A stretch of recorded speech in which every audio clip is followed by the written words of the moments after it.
tiba-tiba muncul, bukan tiba-tiba, yang saya ingin bertanya adalah wajar seorang wakil presiden menyampaikan apapun soal pemberantasan korupsi. Tapi kali ini muncul itu di akun pribadinya dan di luar kebiasaan. Selama ini wakil presiden sejauh pandangan kita adalah lebih sering bicara soal AI, soal percepatan pembangunan IKN, soal beberapa isu aktual. Tapi kali ini khusus soal RUU perampasan aset dan di-uploadnya itu adalah di akun pribadi.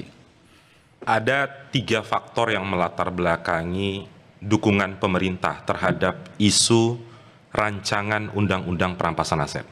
Konteks pertama, Mas Yogi, pekan lalu survei indikator meletakkan pemberantasan korupsi sebagai peringkat atas terhadap kepercayaan kepada presiden. Itu konteks pertama. Konteks kedua, ada temuan indeks persepsi korupsi yang dilansir oleh Transparansi Internasional. Ada evaluasi di sana terhadap kebijakan negara dalam konteks pemberantasan korupsi. Yang ketiga, Mas Yogi, isu RUU perampasan aset ini sudah lebih 15 tahun tidak diundangkan oleh pemangku kepentingan, yaitu pemerintah dan DPR. Kemudian Mas Wapres berbicara di kanal publik terkait dengan keinginan yang juga sebenarnya selaras dengan ucapan Presiden berulang kali sebagaimana tadi VT Kompas TV tentang dukungan undang-undang perampasan aset. 3 pekan yang lalu, Mas Yogi, tadi juga ada diputar di Kompas TV, DPR bersama dengan Badan Keahlian sudah memulai pembahasan RUU perampasan aset.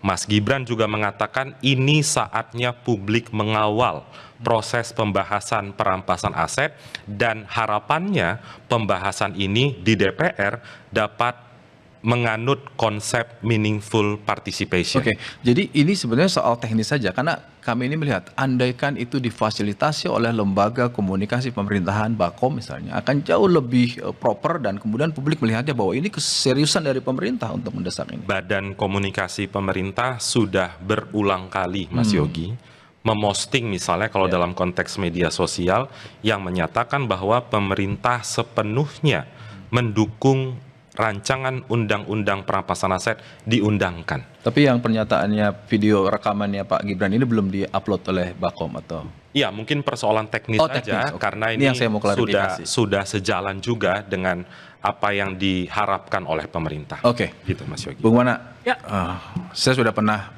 dengar nih pernyataan ICW responnya. Yes. Ya jangan sekedar lip service lah. Yep. Jadi harus bagaimana lagi Yes. seorang wakil presiden untuk menunjukkan dukungan terhadap RUU perampasan aset ini? Ya, mungkin merespon dulu apa yang tadi Mas Yogi sampaikan terkait dengan mengapa Wapres menyampaikan itu di kanal pribadinya. Saya melihat seperti ada subordinasi karena seharusnya secara ideal dalam konteks kenegaraan wakil presiden harusnya itu berkoordinasi gitu. Yeah. Itu yang pertama. Kemudian dalam konteks RUU perampasan aset sendiri, kita sudah sejak lama menunggu hal tersebut dan kemudian berulang kali isu tentang RUU perampasan aset ini bagi kami dugaannya itu hanya dijadikan sebagai komoditas politik saja ketika ada isu yang menerpa terkait dengan pemberantasan korupsi. Ketika isu kemarin indeks persepsi korupsi turun dari. Jadi ini reaksi atas tadi indeks persepsi korupsi yang 34/100, terus kemudian ada juga survei yang mengatakan bahwa isu korupsi itu mesti menjadi PR di. Yes, dugaan kami semacam itu. Tapi kemudian yang menjadi persoalan adalah bukan kalau bicara tentang perampasan aset, rasanya bukan hanya menggunakan instrumen tersebut saja, begitu. RUU perampasan aset menjadi katalisator atau paling tidak menjadi pendorong ketika aset-aset yang sulit untuk dirampas tidak ada instrumennya. Yang menjadi titik persoalan adalah berdasarkan data ICW paling tidak 2020 sampai 2024 itu hanya sekitar 12% dari nilai kerugian negara sekitar 555 triliun yang dapat dirampas oleh negara. Begitu. Persoalannya selain dalam konteks RUU perampasan aset yang juga penting untuk kita bahas adalah illicit enrichment dan juga. Berarti itu RUU Tipikor atau memang bisa juga ada di dalam RUU perampasan aset? Dalam konteks yang enrichment itu. Dalam konteks illicit enrichment bagi kami rasanya itu bisa masuk di dalam RUU perampasan aset untuk memperkuat. Kenapa? Kalau kita lihat sudah banyak kasusnya pegawai pajak yang memiliki harta tidak wajar begitu, sampai kemudian ya beberapa kali kasus tersebut muncul. Yang bagi kami adalah RUU perampasan aset bukan hanya sekedar untuk merampas aset-aset yang tidak bisa dirampas oleh negara, tapi juga mempertanyakan atau menagih akuntabilitas dari pejabat publik yang memiliki harta tidak wajar. Oke. Saya mau ke Pak Laude. Pak Laude, di era Pak Laude memimpin KPK, undang-undangnya direvisi dan publik menyebutnya dibuat lemah.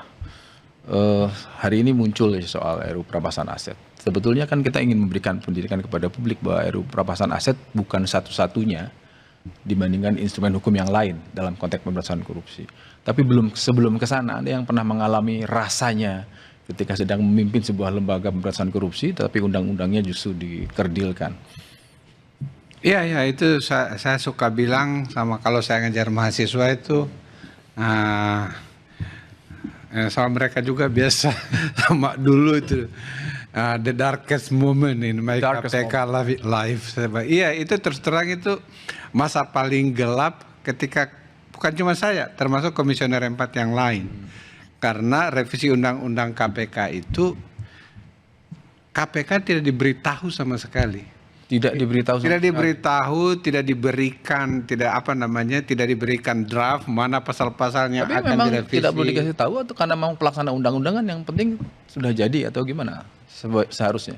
Ya seharusnya kalau kita mau mengubah undang-undang kesehatan, siapa dulu tuh yang harus dikonsul? Okay. Ya Menteri Kesehatan harusnya. Kalau undang-undang pendidikan, yang harus dikonsul dulu ya Menteri Pendidikan. Kalau misalnya undang-undang KPK, ya at least ngobrol dulu dengan komisioner KPK seperti itu. Tapi ini tidak dilakukan. Jadi itu disabotase sehingga semua informasi yang kami dapat itu kami menyebutnya tapi kita nggak bisa yakin ini infonya benar atau tidak. Ini soal akan ada dewas, soal akan ada, pokoknya banyak sekali yang waktu itu ya seperti pasal-pasal lain yang akan diganti seperti itu. Terus tapi jadi kita bilangnya ini kami dapat dari hamba Allah. Yang dapat itu biasanya kepada teman-teman media yang nongkrong di Komisi 3 sama yang di Kementerian Hukum HAM dan lain-lain.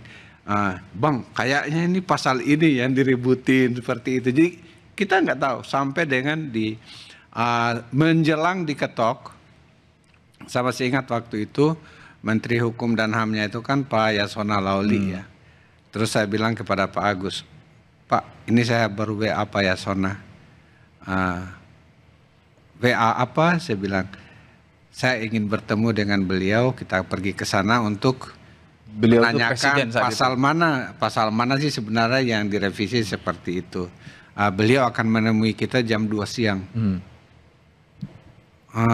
Terus terang Pak Agus itu waktu itu merasa mungkin punya firasat gak enak mungkin memang masih ada gunanya. Saya bilang sekurang-kurangnya kita menunjukkan niat bahwa kita pengen tahu seperti itu. Akhirnya pergilah saya berempat, Pak Agus Raharjo, saya, Pak Hala Nainggolan dengan Rasa Mala Aritonang. Waktu itu dia di Biro Hukum. Pergilah kami ke sana, tapi Pak Yasona bilang, ini nanti kami akan undang di rapat pleno di DPR, tanpa diberikan pasal-pasal mana yang direvisi. Okay. Nah, kalau cerita kelam itu yang disebut dengan the darkest moment itu, apakah sekarang dengan munculnya RUU perampasan aset yang didorong paling tidak oleh Wakil Presiden, Anda melihat sesuatu yang balikin dulu deh undang-undang KPK-nya ke yang lama supaya kuat sebelum bicara RUU perampasan aset, atau bisa berjalan beriringan karena ini sifatnya adalah pelengkap? Ya, nomor satu bahwa dari dulu KPK itu kalau ada pertemuan, kan kita itu punya konvensi internasional UNCAC gitu ya, itu ada pertemuan internasionalnya setiap tahun.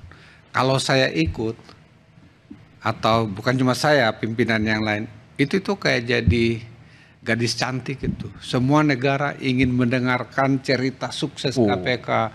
Jadi itu bahkan dianggap bahwa KPK itu the most independent, the most successful. Pokoknya dianggap sebagai best practices di dunia. Itu bukan Contoh baik lah. Ya, UNODC itu yang melakukan itu dan dia mengatakan sehingga kita selalu agak dihargai.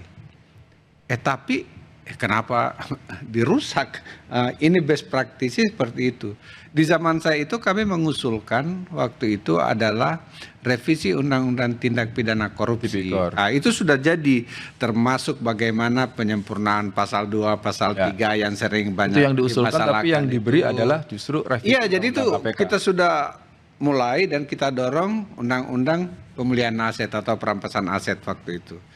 Tapi yang diberikan kepada pemerintah dan DPR A dengan B yang dilaksanakan bahkan merevisi Pelemahan Undang-Undang undang. KPK bahkan merusak yang sudah baik Oke. ini. Jadi kalau misalnya mau berjanji beliau berjanji bahwa satu akan mengembalikan Undang-Undang KPK seperti Undang-Undang semula, kita dengar saja. Oke. Menurut saya untuk sekarang itu saya tidak percaya. Termasuk kesungguhan untuk perampasan aset. Karena perampasan aset itu sudah lebih dari 15 tahun. Oke, tidak percaya untung tadi judulnya pakai tanda tanya ya. Jadi Ya, iya maksudnya kalau mereka mau langsung aja kerjain. Mas Adi, ini kan sebetulnya bolanya ada di DPR juga. Ini udah lama, hampir belasan tahun nih wacana ini, tapi nggak jalan-jalan. Biasanya kalau kepentingan politik ada sesuatu yang nggak jadi-jadi ini kan pasti ada tarik-tarikan.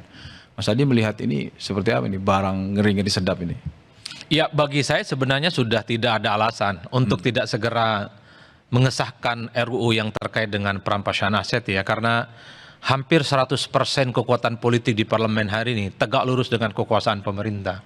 Cuman yang menjadi ramai Mas Yogi, Wapres bicara, ini seakan-akan bicara atas nama pribadi, bukan secara officially bicara tentang kepentingan bangsa dan negara sebagai posisinya Wakil Presiden Republik Indonesia.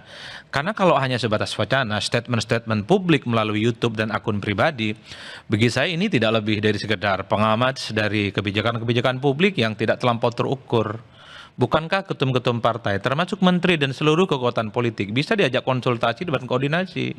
Kita ingat persis, Mas Yogi, ketika terkait dengan sejumlah undang-undang bahkan kontroversial di negara kita, kalau sudah DPR dan pemerintah bertemu, itu selesai dalam waktu sesingkat-singkatnya. Kita bisa cek satu persatu, termasuk juga soal revisi undang-undang KPK, kan cepat prosesnya. Termasuk juga soal undang-undang Cipta Kerja, cepat.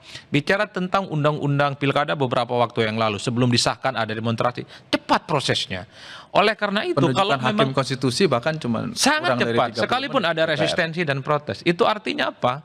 Kalau rancangan undang-undang perampasan aset dan Gibran dianggap sebagai mewakili kepentingan negara dan bangsa, mestinya dalam waktu yang tidak lama ini bisa disahkan. Per hari ini tak ada satupun partai politik yang berani resisten ataupun menolak semua keinginan politik yang diinginkan oleh pemerintah. Jadi yang kita ingin tangkap sebenarnya ke depan setelah ini apa yang dilakukan oleh pemerintah negara dalam hal ini adalah Mas Wapres enak juga kalau ngundang ketum-ketum partainya, ajak rapat, ajak konsolidasi. Apakah mungkin